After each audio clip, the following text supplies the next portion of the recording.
So beshies, good morning and welcome back sa aking YouTube channel. Andito na ulit ngayon na inyong Ate Jaja. So for today's video, isa na akong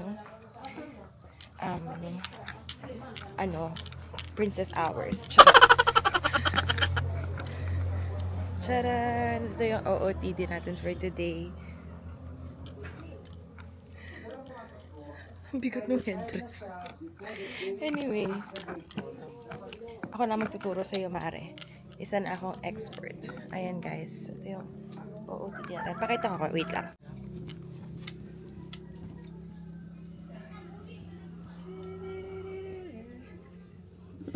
Ganda. Ang bigat nito, Mare. Ay, dapat mag-ipit. Pwede bang walang ganyan? The day sa Lotus Garden. Bongga. So dito guys, yung papasok sa accommodation namin. Ayan. Masyado daw maganda yung aming headdress and dowry. So medyo malala daw yung dowry na binigay sa amin. Mga 10 kabayo. 10 kabayo, 10 elepante at 50 duck. Okay. So, ayan. Nandito na si Kuya Jory. And sasakay na tayo ng ating sports car. O, diba? Tayo ang mga iOS 26 na miyembro ng Tiboli. Kasi hindi naman tayo naglakad. Ayan. So, beshies, dito ang kanilang picture taking for Lotus Garden. Sasakay kami dyan. Text ko kay Junjun pero aga na ako nag-text. Saan ako nagkasa-text mo? So, nagpicture si Maring Catriona sa side na yun. Sabi ni Kuya Jory. So, Catriona tayo today. Magkano kayo yung bayad dyan, if ever? Ito? 250 per head po ito mo. Okay. Both Pero, rent fee, both rental, entrance na din. kasama. Kasama na yun. But again, kasama yun sa binayaran naming package kay Kuya Jory. So far, malapit ko na siya i-recommend, guys. Joke lang. Joke lang. Okay. Sige, bago tayo mag-start, may onting briefing po muna tayo. Sige, ang Lexibu Tourism po ay nag-offer ng CAN. CAN, C-A-N, that's Culture, Adventure, and Nature. Sa ibang mga lugar, no, there are times na pag nagawi ka doon, ang may experience mo lang is more on nature or more on adventure. Dito sa Lexibu, package experience ka, culture, adventure, and nature. Isa-isahin natin. Kultura. Kultura, we will experience it since nag-rent tayo ng Tiboli attire. Yeah. But I'd like to tell you the truth behind those Tiboli attires na nandun sa SLT Homestay. Ang may-ari po niyan ay mga estudyanteng Tiboli. Correct na muna natin. When we pronounce it as Tiboli, we are pertaining to the town. When we pronounce it as Tiboli, we are pertaining to the tribe. Minsan na ma-mispronounce din namin yan. So, ang mga may-ari po ng mga Tiboli attire na dyan, na yan is mga estudyanteng Tiboli. Yung may-ari kasi ng homestay, si Auntie Maria Todi, is into preservation, protection, promotion, and practice of the Tiboli culture. So, inallow niya yung mga bata na mag-put up ng mga Tiboli attire doon so that kung alin yung mapupulot ng guest doon na i-rent, yung renta niya, ibibigay niya directly doon sa mga bata. But I'd like to tell you na yung isang buong set po niyan, that's more than 10,000. Yung hairdo mo, that's 2,500. Yung blouse mo ay 2,500 hanggang 4,000, depende sa design niya. Yung belt mo ay 2,500. Yung malong mo naman ay 2,500. Depende kung double or single. Single, okay. Pero upon allowing it na ma-rent po, alam niya Auntie Maria na possible siyang madumihan, etc. Pero ingatan lang din natin. We will experience more about culture later pag nandun na tayo sa may mga nangahabi doon sa weaving center ni Langdulay. So, yun na muna about sa kultura. Thank you. Okay, adventure. Yung adventure attraction ng Lexibu dito, marami. Obviously, nandyan yung zipline, we have paragliding, we have river tubing. And ito po, since mag-ride tayo ng native canoe. Pag isa lang kasi, nagsuswing kasi yan. So, we will maintain our balance. Pero ang lagi naman nating orientation dyan sa mga guests is, kung isa lang yung bangka, you just have to sit like a queen. Now, do not lean too much on both sides. Kung kailangan mong tumayo for picture taking, inform lang natin yung Tixaguan para ma-counter niya yung movement natin. Pero dito sa case na ito, pinagdikit at itinalik yung dalawang bangka. Kasi one of the important is kasi sa tour guiding and sa tourism industry natin is yung safety of the guest. Yeah, which includes safety of the environment and safety of the community. That's why nire-request natin palagi na italik yung dalawang bangka or idikit. Given naman yan kasi na hindi lahat ng guest marunong mag-maintain ng balance, lalo na pag medyo around 90 to 100 kilos. Yeah. Kaya nakatali. So that's adventure, no? Kasi mag-ride tayo ng native na canoe. By the way, ang mga native na canoe sa lingwahe namin, ang tawag namin dyan ay owong. Owong. That's letter O-W-O-N-G. Ang mga owong, ang mga owong ay gawa po yan sa lawaan tree. Yung lawaan tree naman dito sa Lake Cebu, dalawang klase, yung white at yung red lawaan. Yung difference nila, yung white lawaan madaling mabulok, mga 2 to 3 years lang ang lifespan niya. Yung red lawaan 5 to 7 years. Itong mga to, red lawaan po. Itong mga to. So, nature, ayun na. Nature, dalawang ano ang ma-experience natin dito. Since nandito na po yung lake ng Lake Cebu, where the municipality was named after. May lawak ito na 380 hectares and is composed of 12 islands. Yes, 12 isla po ang meron dito sa lake ng Lake Cebu. Please take note na yung tubig sa waterfalls nanggagaling dito yan sa lake ng Lake Cebu. Ayan. Kaya hindi suggested maligo doon sa waterfalls na dito sa Lake Cebu kasi as you can see maraming fish cages. And gumagamit yan sila ng commercialized feeds. Although strict ang LGU natin sa pag-implement ng waste management, pero syempre commercialized feeds ang ginagawa. Baka mangati ang balat mo, pero you cannot acquire a permanent skin disease. Lagi na lang advice natin doon pag naligo ka doon, magbanlaw ka kaagad. Okay po. So, that's it. May lawak, may lalim po ito na may lawak na 380 hectares. And as we go further, habang papagitna tayo, palalim po siya ng palalim. And ang deepest portion ng lake is that's around 60 meters. 198.6 feet. Kaya ingatan natin ang mga gadget natin, baka mahulog, mahirapan tayong ikot. Okay po. Sige, since yung lotus ang pinunta natin dito. Dito sa Lake Cebu, in the distant past, hindi lang po pink na lotus flower ang nakikita. Actually, in the distant past, we have white lotus flower, we have dark red, we have violet, we have dotted na white and red, mix of that colors. Pero as time goes by, ito ang pinaka naiwan at nagtagal dito sa lake. Sa lingwahe namin, ang tawag dyan ay sawa. Sawa. S-A-W-A. Sawa. Sa Tagalog, pag sawa, nagsawa na yan. Or sa Bisaya, sawa. Like snake. Python. Pero sa amin, sawa, lotus flower po yan. Hindi ka magsasawang tingnan yan hanggang mamayang alas 9 ng umaga. Why? Yun kasi, hanggang dun kasi sa time na yun ang pinaka full bloom niya. Ganito po yan. Pagpatak kasi ng alas 4 ng madaling araw, in a very slow manner, in a very slow motion, gagalaw nga yung mga petals niya para mag-bloom. So it will take 2 hours. Pagpatak ng alas 6, ayun, full bloom na yan siya. Tatagal yun hanggang alas 9. Pagpatak ng alas 9, again, in a very slow motion, gagalaw siya ulit para magsara. Pagpatak ng alas 11, wala ka nang makikitang naka-bloom na lotus flower. And kung titingnan natin sila sa malayo, akalain natin typical lang silang lumulutang. Honestly, hindi. Kung gaano kalalim ang tubig, ganun din kahaba ang stalk. But please take note na ang haba po ng stalk ng lotus flower ay 3 to 8 feet. Meaning in a certain area na mayroong lotus flower, 3 to 8 feet po ang lalim ng tubig. All year round po yan na nag-bloom, wala po yan siyang season. Okay. And edible po yan, yung young petals niya, hinahalo po yan sa salad. Yung stalk niya, pwede mong gataan na parang gabi.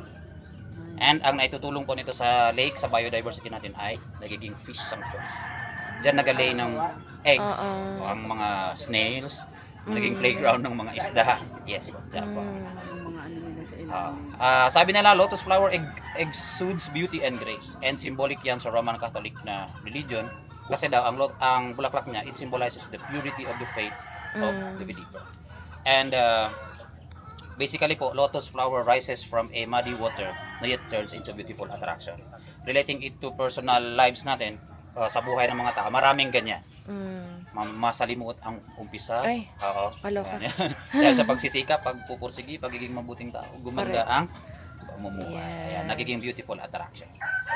So, yun lang po ang may solution. Thank you, Kung may Kuya mga kulang pa mga Jory. dagdagan ko na lang.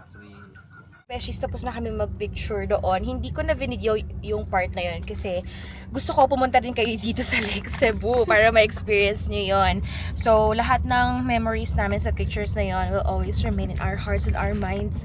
And abangan nyo yung pictures sa Instagram and may reels ako noon sa Facebook. So, how's the experience? I really liked it. Saya. Saya.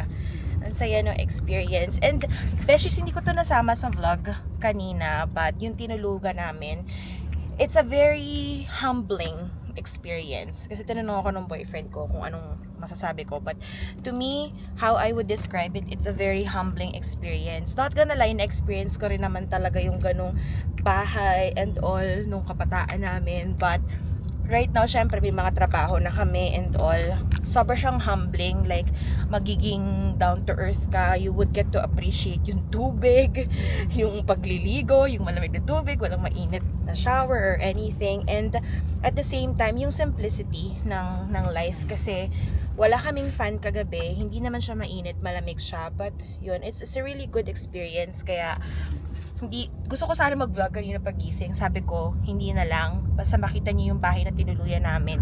Kasi I really want you to experience it yourselves. And kayo yung mismong maka-feel or maka-experience nung ganong feeling. I don't know, may make sense. What are your thoughts? At saya niya, parang ano lang, probinsyang-probinsya yung feeling Yeah. niya. Kasi, syempre sa Manila, naka-aircon yung kwarto. Yes, naka-aircon. Dito mo na-appreciate yung nature. Alam nyo, as in eksaktong 3:15 yata tumilaok yung manok. Sabay-sabay na sila, nag-ano na sila, choir, ganyan. So, 'di ba? Dito walang alarm-alarm, yung mga manok ang madidinig nyo. So, nakakatuwa. Dito ka lang kuya mag-park. Next stop natin, Besh, ay dito sa Tivoli Museum. Itinerary ang museum na ito kasi ganito po yun. Yung ibang mga tour ko, I've been to General Santos Museum. So very strict siya. Lahat ng bagay din natin pwedeng hawakan. Hindi din po tayo. Pag mag-picture, kailangan naka yung lights. Pero dito po, lahat ng bagay na makikita natin dyan sa loob, pwede natin hawakan. Pwede rin po tayong tumugtog ng mga lumang Tivoli musical instruments po na. Dyan. Yes po. Babalik tayo sa 15th, 16th, and 17th century po. Dyan. Okay. Yan. Yung mga gongs, those are 17th century po. Grabe, ang ganda, Beshies. Mga Chinese Ito porcelain. yung mga magaganda, yung mga necklace nila, accessories.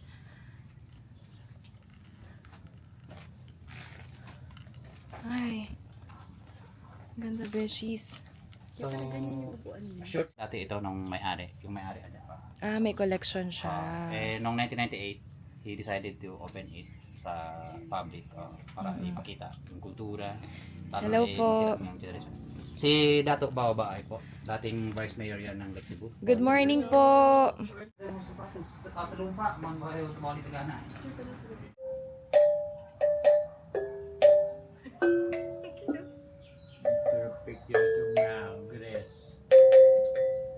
So, Beshies, dito na kayo bumili ng souvenir sa museum kasi mura lang. Itong earrings na to is 40 pesos and then bracelet is 20 pesos. And mga students daw yung gumagawa niyan, pang baon din nila sa school. So, Beshies, we're back na sa accommodation. So, pumunta kami dun sa Lotus Garden and after that, dumiretso kami sa museum and then yung signage ng I Love Lake Cebu. So, pagdating namin dito, magbe-breakfast na kami and I'll show you guys our breakfast. Super lami na talong. So, of course, rice and then I think kamote to. Then we have fried eggs and then cucumber with kamatis. And of course, my best tea. And then we have coffee. Yan, coffee is life. So after our breakfast, Beshies, babalik na ulit yung tour guide namin sa Kuya Jory. And then we're going on our next stop. I'm not sure if diretso na kami sa zipline. But of course, kasama kayo dun, guys. Kasama kayo sa travel namin today. But for now, let's have our breakfast. Kain tayo!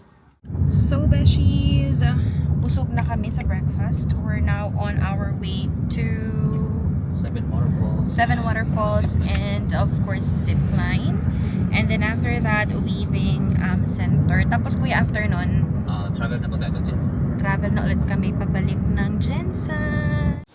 Yan. So, 7 falls ito, Beshies. But 3 lang yung makikita natin. And may mga unggoy. Takot ako dyan. Hindi naman yan sa Baka manguha ng gamit. Pinedit.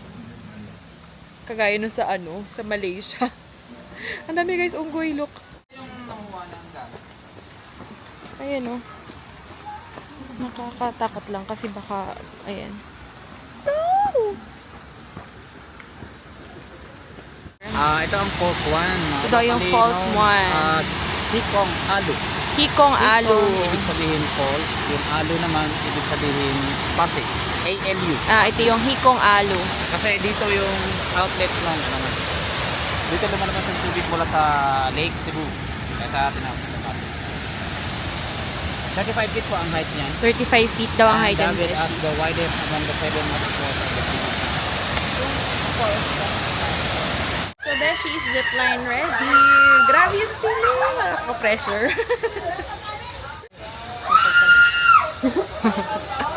Hey, diba? Yun na!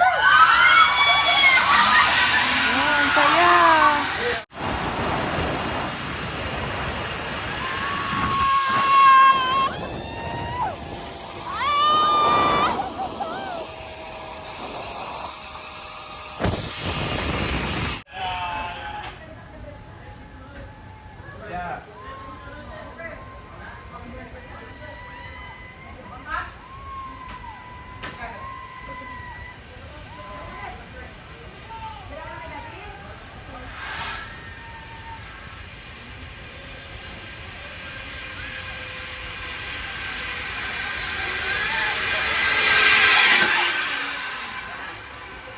Beshies, ang next stop natin ay dito sa Langdulay Weaving Center. Ay, may pupelya.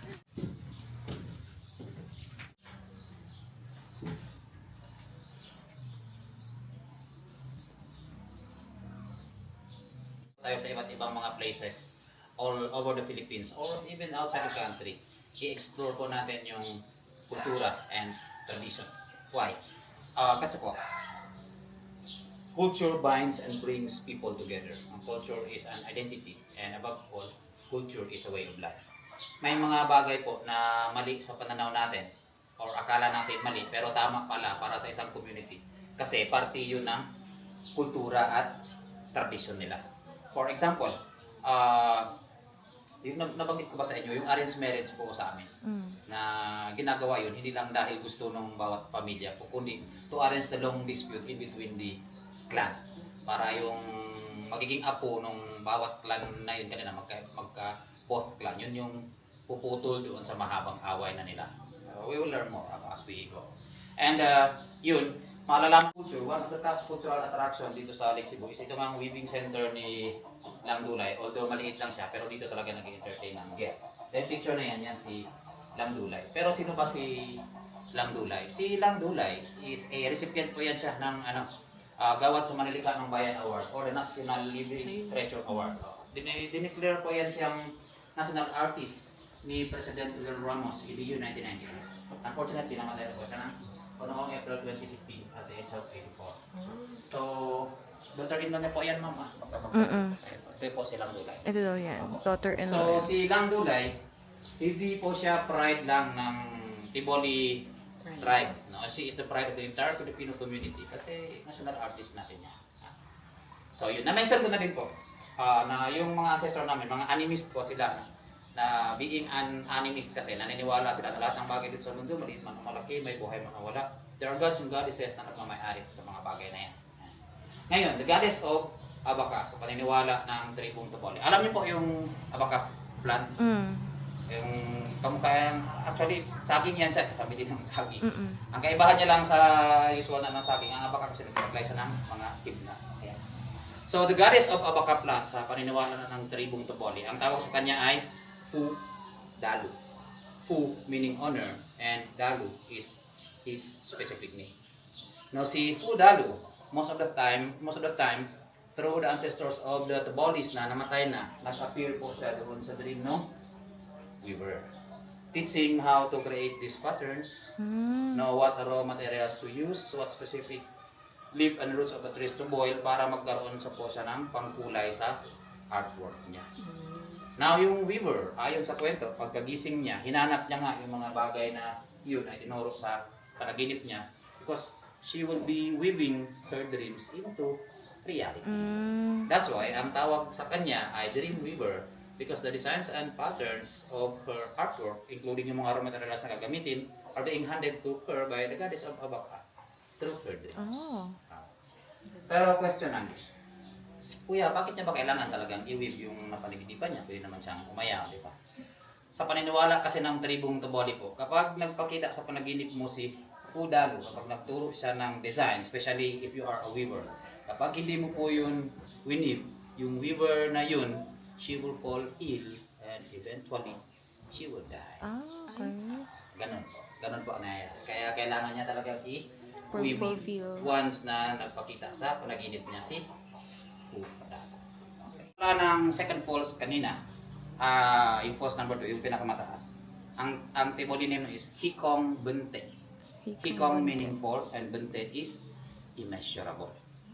Bakit nga ba yun immeasurable? Kasi ang ancestor namin, wala po silang any instrument para magsukat. Ang sukat nila is dangkal. So nung na-discover yung waterfalls, ay sobrang taas niya, wala silang way para dangkalin. So sinabi nila, ang tinawag nila na immeasurable kasi hindi nila madangkal kung ilang dangkal. Okay. So why I'm connecting it to that? Kasi dahil hindi sila marunong mag-measure, but if you take a look at their artwork, halos pantay-pantay. Pansinin mo din yung i-connect natin yun. Tinuro ko sa inyo na signature pose nakatingin sa tip ng finger niya. Because lahat ito gawang kamay without measurement. Pero kung titingnan mo, halos pantay-pantay. No? Paano nga ba nila ito na-achieve? Yan. The top secret of the artwork po is ito. Tying. Yung nagbibigkis-bigkis siya. Yung binibigkis-bigkis na yung part niya. So, tying, o sa lingwahe namin, ang tawag dyan ay mabud. Mabud is creating the design. Bibigkis-bigkisin niya yung part niya na ilang ikot na mahigpit. Bakit? Para kapag niluto o nilublog, niluto ng isang linggo doon sa mga natural dye na binanggit natin kanina, yung mga may bigkis, hindi siya makukulayan. Kunyari, ganyan. Natapos na. Lulutuin doon sa natural red dye. Obviously, magiging red lahat. After nun, removing those parts na may kulay, may bigkis, lalabas pa din siyang white, which creates the design. Die. Yeah, apo. And take note natin, they can actually create letters. Gamit po yung pagbigkis-bigkis lang without measurement. Yan. Ito, maaaninan po ito. Yung pangalan ng weaver. This is the last artwork nilang dulay. Nang nabubuhay siya. Itong hawak. Tingnan mo naman, very fine. I do not mean to compare it. Pero, hawakan mo. Yung i-rub mo, kahit compare dito. Diba? Oo nga. Even yung pagkaano ng design, Ganda. iba. Hindi yan magiging national artist kung hindi mag-artwork. Opo. So, ito yan. They can even produce letters. Ay, may letters na siya. So, bottom line, how they create the designs is tying. Yeah. Now, tanong ng guest, Kuya, gaano ba kahaba ang panahon na ginugugol dyan para matapos nila? Ang standard kasi na wini-weave dito ay 6 meters. 3 meters itong sa taas, tapos yung sa baba niya, 3 meters din yan. That makes it 6 meters. Gaano kahaba ang panahon na ginugugol para matapos? Actually, inaabot po sila ng maximum of 4 months bago po nila yan matapos. In short, ang Tanalak weaving po ay hindi po siya mass produce. Bakit siya inaabot ng 4 na buwan? Kasi these weavers are following 32 steps bago po yan matapos lahat. Which will start from offertory. Bago nila gabasin yung puno, kasi nga, di ba, naniwala na there are gods and goddesses na nagmamayari sa mga bagay-bagay. Bago nila gabasin yung puno ng abaka, mag-offer pa yan sila something to the goddess of abaka in the form of either coins or minsan yung puting manok, pag ginilitan ng leeg, yung dugo pinapatulog sa abaka. Pero hindi ko ma-explain sa inyo yung 32 steps na yan kasi isang semester po namin itong pinag-aralan. I mean sa school kasi naka-incorporate ang Indigenous People's Education sa subject namin sa college, sa curriculum. So kung iisa-isahin natin yung 32 steps, ano po, maabutan tayo ng ilang araw pa or I mean, lubag. Yung trabaho is lumubag. So hindi po ito basta-basta palo lang. Kailangan every single part of it, mapalo siya from here hanggang dito. Mumove ng konti, mapalo din from here hanggang dito. Hanggang dito po sa likod din, babalik ta rin. Okay. Ito yung pinakamaingay na part sa trabaho nila. Sorry. Konti, palo. Sa ela, tsaka para ma-flatten yung mga uneven na portion niya, lalo na yung mga pinagdugtungan ng hibla. That's the purpose of it. Grabe no, tas ang haba niya. Pero this is usually done by men bago kumakain. Okay. pagpatapos. Pero yung actual na pag-weave, babae po yun. Babae po. Yung paggabas ng puno, lalaki po yun. So basically, it takes two to tango. Joke lang.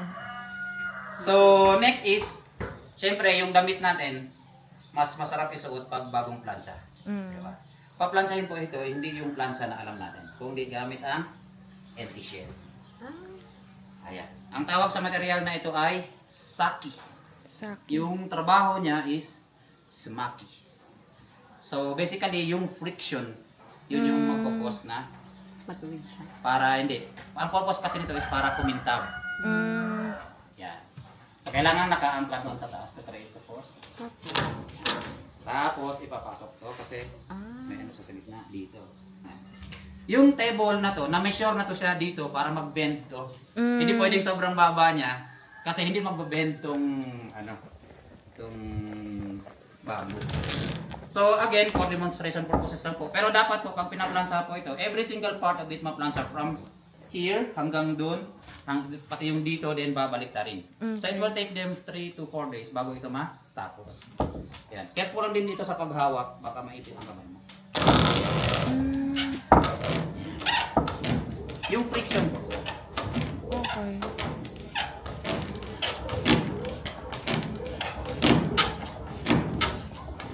So that's how they do the smaki. Para Smaki. kumintab yung Here, thank you so much for joining us on our Lake Cebu adventure. I really had so much fun.